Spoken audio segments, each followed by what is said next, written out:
تو خیال ہوا کہ اس بارے میں اہم مسائل بیان کر دیے جائیں۔ سب سے پہلے تو یہ بڑا اختلافی مسئلہ چلتا ہے کہ خواتین کے لیے گھر میں اعتکاف کرنا جائز بھی ہے یا نہیں ہے۔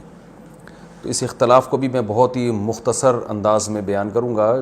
بہت سے فقہا کے نزدیک خواتین کے لیے گھر میں اعتکاف جائز نہیں ہے، اور ان کی دلیل قرآن کی یہ آیت ہے وَأَنْتُمْ عَاكِفُونَ فِي الْمَسَاجِدِ، کہ قرآن مسجدوں میں اعتکاف کا تذکرہ کرتا ہے، اور رسول اللہ صلی اللہ علیہ وسلم نے بھی ہمیشہ مسجد نبوی ہی میں اعتکاف کیا ہے۔ تو اور اس بارے میں ہمیں کوئی دلیل الگ سے نہیں ملتی کہ عورت جو ہے وہ گھر میں اعتکاف کرے گی اور مسجد میں اعتکاف اس کے لیے جائز نہیں ہے، ایسی کوئی دلیل نہیں ملتی۔ تو اس بیس پہ بہت سے فقہا اس طرف گئے ہیں کہ عورت کے لیے گھر میں اعتکاف کرنا جائز نہیں ہے، اور یہ بھی ایک مضبوط مذہب ہے، اس کو بالکل کالعدم قرار دینا ٹھیک نہیں ہے۔ لیکن حنفیہ اس طرف گئے ہیں، جو فقہائے حنفیہ ہیں وہ اس طرف گئے ہیں کہ عورت کے لیے مسجد میں اعتکاف اگر وہ کرے گی ہو تو جائے گا، لیکن مکروہ ہے، ناپسندیدہ ہے۔ اور جو علماء عورت کے مسجد میں اعتکاف کے قائل ہیں ان میں بھی بہت بڑی جماعت اس کو ناپسندیدہ بہرحال کہتی ہے، جیسے امام شافعی نے مکروہ لکھا ہے کہ عورت کے لیے مسجد میں اعتکاف کرنا مکروہ ہے۔ عرب کے بھی آج بہت سے علماء اس کے قائل ہیں کہ فتنے کی وجہ سے عورت کو مسجد میں اعتکاف سے روکا جائے گا۔ لیکن گھر میں اعتکاف جائز بھی ہے یا نہیں ہے، تو بہت سے فقہاء اس طرف گئے ہیں کہ عورت گھر میں اعتکاف نہیں کر سکتی۔ لیکن حنفیہ، علماء حنفیہ، امام ابو حنیفہ اور ان کے شاگرد اور آج تک فقہاء حنفیہ کی یہی رائے ہے کہ عورت گھر میں اعتکاف کر سکتی ہے۔ اور اس میں اختلاف فقہاء میں اس وجہ سے ہوا کہ دلائل میں اختلاف ہے۔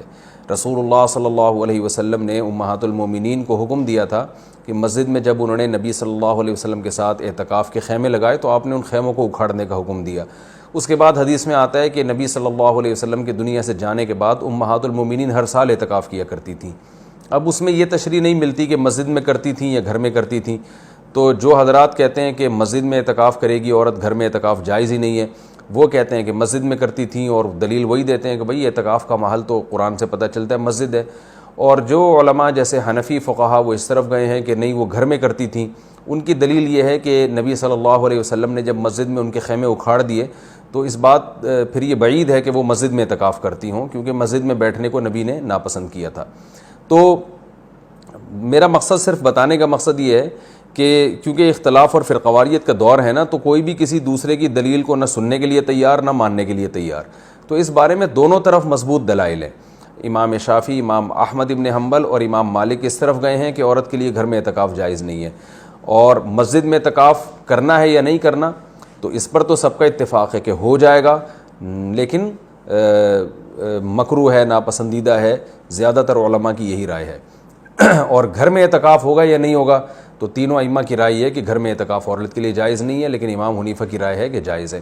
تو اختلافی مسئلہ ہے فقہا میں، اور جب مجتہدین میں کسی مسئلے میں اختلاف ہو جائے اور نصوص سے ہمیں کسی ایک طرف یقینی دلائل نہ مل رہے ہوں، تو اس میں اعتدال کا راستہ ہی اختیار کرنا چاہیے۔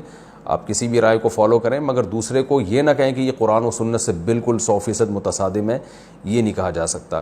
عبداللہ بن عباس رضی اللہ تعالیٰ عنہ سے مروی ہے کہ آپ نے مسجد میں اعتکاف کو بدعت قرار دیا، تو اس میں بھی جو علماء کہتے ہیں کہ عبداللہ بن عباس سے مروی ہے کہ آپ نے گھر میں اعتکاف کو بدعت قرار دیا ہے، تو اس میں بھی یہ واضح نہیں ہے کہ عورت کے لیے بھی گھر میں اعتکاف کو بدعت قرار دیا، کیونکہ وجہ اس کی یہ تھی کہ بعض تابعین عورت کے لیے گھر میں اعتکاف کو جائز سمجھتے تھے۔ تو عین ممکن ہے کہ عبداللہ بن عباس کا مقصد ان لوگوں پہ رد کرنا ہو کہ جن لوگوں نے مردوں کے لیے گھر میں اعتکاف کو جائز کر دیا، ان کے عمل کو بدعت قرار دے رہے ہو۔ بہرحال مختصر میں جو خلاصہ میری بحث کا یہی ہے کہ دونوں طرف دلائل ہیں، اور دونوں طرف کسی بھی رائے کو آپ ایسے نہیں کہہ سکتے کہ بس یہی عین قرآن و سنت ہے اور باقی سراسر گمراہی ہے۔ کسی بھی کی بھی کوئی رائے ہو، کسی کی وہ اپنی رائے کو بیان کر سکتا ہے۔ تو ہمارے ہاں بر صغیر میں چونکہ فقہ حنفی کو فالو کیا جاتا ہے، تو اس لیے خواتین مسجدوں میں گھر میں بہت بڑی تعداد میں اعتکاف کرتی ہیں۔ تو اس لیے میں نے سوچا کہ میں گھر میں جو خواتین اعتکاف کریں گی ان کے مسائل میں بیان کر دوں، کیونکہ بہت زیادہ اس بارے میں سوالات پوچھے جاتے ہیں۔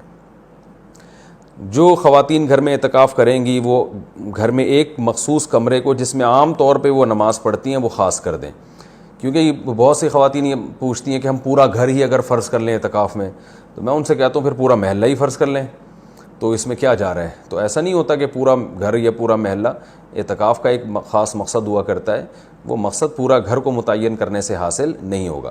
تو ایک مخصوص کمرہ اپنے لیے متعین کر لیں، اور وہ کمرہ جس میں عام طور پہ وہ نماز پڑھتی ہیں۔ پھر اعتکاف کے مسائل وہی ہیں کہ اعتکاف کی حالت میں بلا ضرورت شدیدہ اس جگہ سے باہر نہیں جا سکتی. جو انسان کے ضروری حاجات ہیں ان کے لیے جا سکتی ہیں, قضاء حاجت کے لیے گھر اس کمرے سے باہر نکل سکتی ہیں. کھانا لینے کے لیے, جیسے کھانا پہنچانے والا کوئی نہیں ہے تو کھانا لینے کے لیے بھی جا سکتی ہیں. اگر کھانا پکانے والا کوئی نہ ہو یا ہو مگر وہ پکانے کے لیے تیار نہ ہو تو کھانا پکانے کے لیے کچن میں بھی جا سکتی ہیں, پکائیں اور واپس اپنے کمرے میں لا کے کھائیں. اس کمرے میں جو شادی شدہ خواتین ہیں وہ شوہر بھی آ سکتا ہے اس کمرے میں, لیکن وہ خود باہر نہیں جا سکتی. لیکن میاں بیوی کے جو ازدواجی تعلقات ہوتے ہیں وہ اعتکاف کے دوران بالکل ناجائز ہیں, ان سے اعتکاف ٹوٹ جائے گا. تو اور بھی کوئی محرم رشتہ دار وہ اس کمرے میں ان سے آ کے ملاقات کر سکتے ہیں, بات چیت کر سکتے ہیں, لیکن وہ بلا ضرورت شدیدہ اس کمرے سے باہر نہیں جا سکتی. کمرے میں رہنا پڑے گا ان کو, اور اس میں وہ بات چیت بھی کر سکتی ہیں, اپنا کوئی دنیا کا کام بھی کر سکتی ہیں, کوئی سلائی کڑھائی بھی کر سکتی ہیں. اور اصل میں اعتکاف نام ہوتا ہے اپنے آپ کو باؤنڈ کر لینے کا. تو اللہ کے لیے آپ نے اپنے آپ کو باؤنڈ کر لیا ہے. اصل حکم تو یہی ہے کہ مسجدوں میں باؤنڈ کیا جائے, لیکن میں نے بتایا کہ اختلافی مسئلہ ہے, اس میں بعض فقہاء اس کے قائل ہیں کہ مسجدوں میں جانا چونکہ فتنے کا سبب ہے. اب عورت کو اگر اعتکاف کی اجازت نہ دی جائے تو وہ ہمیشہ کے لیے اعتکاف سے محروم ہو جائے گی, تو اس لیے انہوں نے یہ گنجائش دی ہے کہ وہ گھر میں اعتکاف کر سکتی ہے. تو اپنے آپ کو اس جگہ باؤنڈ کریں, زیادہ کوشش کریں کہ زیادہ سے زیادہ ٹائم ان کا عبادت میں گزرے. تو مجبوری کے تحت گھر سے باہر اس کمرے سے باہر نکلا جا سکتا ہے, اور اس کمرے میں کوئی بھی جا کے جو بھی محرم ہے ان کے پاس بیٹھ سکتا ہے, بات چیت کر سکتا ہے. بچے بھی آ سکتے ہیں وہاں پہ, ان بچوں کی کوئی خدمت کرنی ہو, جیسے ان کو کھلانا ہو, ان کو پڑھانا ہو, وہ اس کمرے میں بیٹھ کے خواتین کر سکتی ہیں جو اعتکاف میں بیٹھی ہوئی ہیں. اچھا, روزہ اعتکاف کے ساتھ ضروری ہے, اگر روزہ ٹوٹ گیا تو اعتکاف بھی ٹوٹ جائے گا. اس لیے جن خواتین کو اعتکاف کے ایام میں مینسز آ جاتے ہیں تو ان کا روزہ بھی ٹوٹے گا, ساتھ ساتھ اعتکاف بھی ٹوٹ جائے گا. تو خواتین جب 10 دن کا اعتکاف کریں تو اس بات کا اہتمام کریں, ان کو اپنی تاریخیں معلوم ہو اور ان کو یہ اطمینان ہو کہ ان 10 دنوں میں وہ پاکی کے ایام میں رہیں گی, ان کو جو مینسز ہیں وہ جاری نہیں ہوں گے. تو اس بات کا پہلے اہتمام کریں. جن خواتین کا یہ خیال ہے کہ ان کو مینسز آ سکتے ہیں وہ اعتکاف میں نہ بیٹھیں یا نفلی اعتکاف کر لیں. تو سنت اعتکاف کے لیے طہارت بھی شرط ہے, کیونکہ اس میں روزہ ضروری ہے سنت اعتکاف کے لیے. اور خوشبو کا استعمال کر سکتی ہیں اس دوران, اور جو ہے وہ کسی عالم کے بیان سن سکتی ہیں, کوئی دینی کلاسز لے سکتی ہیں, اور اس میں جو ہے وہ فون پہ بات کر سکتی ہیں. تو یہ تمام چیزیں جائز ہیں, لیکن اعتکاف کا پورا مقصد جبھی حاصل ہوگا جب عبادت زیادہ سے زیادہ کی جائے.